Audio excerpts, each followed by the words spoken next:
Bonjour à tous, bienvenue sur Fan de Couteaux. Aujourd'hui je vous présente un modèle de chez Spyderco, le Spydy Chef.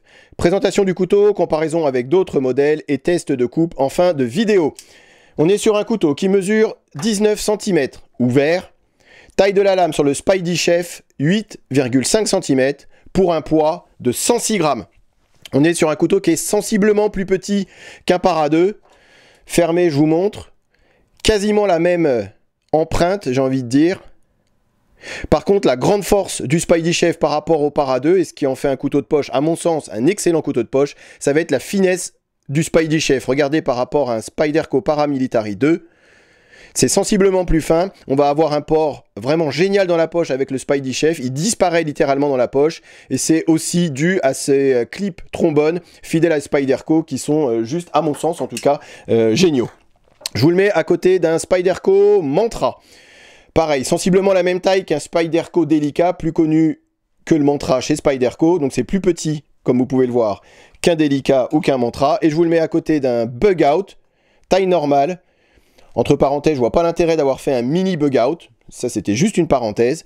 Bug Out, ici, c'est une série limitée qui avait été faite par Benchmade à 2000 exemplaires. J'anticipe les commentaires. Voilà, après les goûts et les couleurs, on n'aime pas, peu importe. Et en tout cas, c'était juste pour vous montrer par rapport à un Bug Out classique, la taille du Spydy Chef. L'originalité du Spydy Chef, puisqu'il y a une originalité, autrement le couteau il serait pas original, ça va être son acier. Sans cet acier, le LC200N, ça aurait été un couteau, j'ai envie de dire lambda, et il n'aurait pas eu le succès qu'il rencontre aujourd'hui. Alors, c'est quoi cet acier? C'est un acier européen qui est fabriqué par ZAPP pour les puristes, certains connaissent, d'autres connaîtront pas.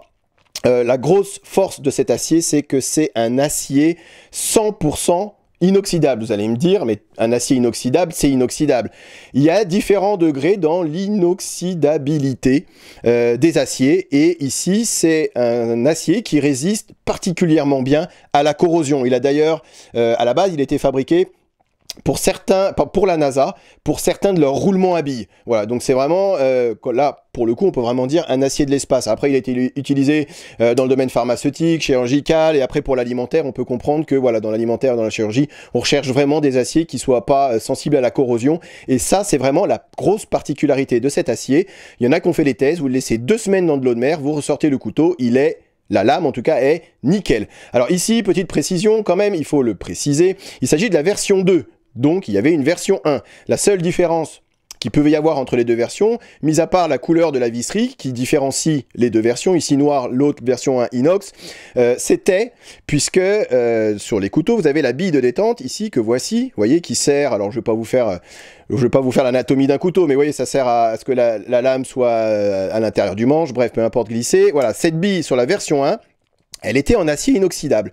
Il y en a qui ont fait le test, qui avaient laissé leur couteau peut-être 2 semaines dans de l'eau de mer, et quand ils ont sorti le couteau et ils ont démonté le couteau, la seule partie qui a verrouillé, c'était cette petite bille en acier inoxydable. Vous voyez, donc il y a différents degrés dans l'inoxydabilité des aciers, et cette bille a verrouillé. Du coup, dans la version 2, ils appellent ça CQI chez Spyderco, Constant Quality Improvement, je crois, donc en perpétuelle recherche d'amélioration. Cette bille est sur cette version 2 en céramique, problème résolu, vous n'avez plus aucun souci au niveau de la rouille. Après, on est sur un manche en titane, tout ce qu'il y a de plus classique. Comme je vous ai dit, c'est vraiment l'originalité, ça va être cet acier, puisque après c'est voilà, titane, classique, donc ça ne rouille pas. Vous avez les petits pins ici en noir, le clip façon trombone que j'adore, qu'on retrouve également sur le Mantra. Seul défaut de ces clips, c'est que ça raye particulièrement le titane. Vous voyez, là, à force de se balader comme ça, bah voilà, ça raye le titane. Bon, ça, c'est le seul inconvénient de ces clips.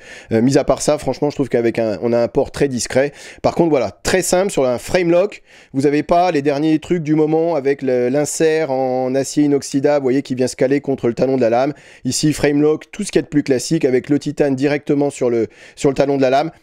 Après, ici, on n'est pas sur un couteau qui est fait pour aller bourriner, quoi. C'est vraiment, et c'est comme ça qu'il a été conçu, d'où ce nom, le Spydy Chef, conçu par un coutelier qui s'appelle Martin Slisch, excusez-moi de la prononciation, qui était aussi à l'origine du Spyderco Techno. Il doit y avoir une vidéo FDC qui traîne sur le Techno, si ça vous intéresse d'aller voir. Et donc, il a été conçu par Martin Slisch comme un pliant fait pour la cuisine, d'où son nom, le Spydy Chef. Changement de décor et afin d'être totalement complet, quand je dis que c'est un couteau qui est d'une construction assez simple, comme je dis, il n'y a pas d'insert, et ici les rondelles, c'est des rondelles en bronze. Ils auraient pu choisir un système de roulement à billes en céramique pour éviter que ça rouille. Non, c'est vraiment très simple, donc ça va être facilement démontable et facilement nettoyable. Autre grosse particularité et originalité sur ce couteau-ci, ça va être la forme du couteau. Au début, c'est vrai que j'ai pas tout de suite accroché, c'est pour ça que j'ai mis du temps à l'acheter, ce couteau-ci, aussi par rapport au tarif, je vous dirai ça à la fin. Mais voilà, je trouvais qu'il y avait une forme de couteau qui était assez particulière, et elle est particulière, puisque comme je vous ai dit, ça a été fait pour en faire un couteau, un pliant de cuisine. C'est-à-dire qu'on a, pour résumer, une lame plus basse que le manche qui est plus haut. Du coup, on a, quand on tient son couteau de manière horizontale, on a toute la surface de la lame qui va toucher la planche. Par rapport à un couteau plus classique, si je tiens ma main à l'horizontale, c'est ma main qui va toucher en premier. Il va falloir que je remonte ma main pour que la lame puisse faire son travail. Ici, pas du tout. Avec ce tranchant tout en courbure, ça va en faire, et c'est tout à fait vrai, et je le confirme, un excellent couteau pour la cuisine. On n'a pas à chercher l'emplacement de sa main, à redresser, c'est tout naturel, comme si on avait un couteau de cuisine dans les mains, et on arrive à faire tout ce qu'on veut avec cet acier qui ne rouille pas, qui ne craint pas la corrosion. On va pouvoir travailler sur du citron, on va pouvoir travailler sur de l'orange, des fruits acides. On est sur un tranchant qui est fin, c'est pas le tranchant le plus fin du monde, mais ça reste très très fin, donc on va vraiment pouvoir faire du petit travail de détail en cuisine, des petites tranches très fines également. Ça fonctionne très très bien. Regardez sur la pomme. Alors l'acier, c'est pas non plus... Alors c'est un acier qui est certes super inoxydable, vous aurez compris. Maintenant, c'est pas le meilleur acier point de vue tenue du tranchant. On pourra le comparer...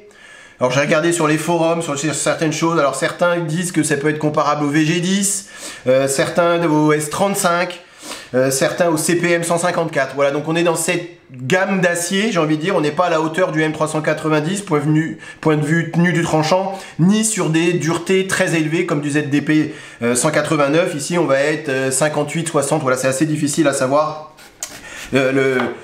Les manufactures, là où c'est produit, conseillent une trempe à 60 HRC pour avoir vraiment un acier de qualité. Chez Spyderco, c'est toujours assez difficile.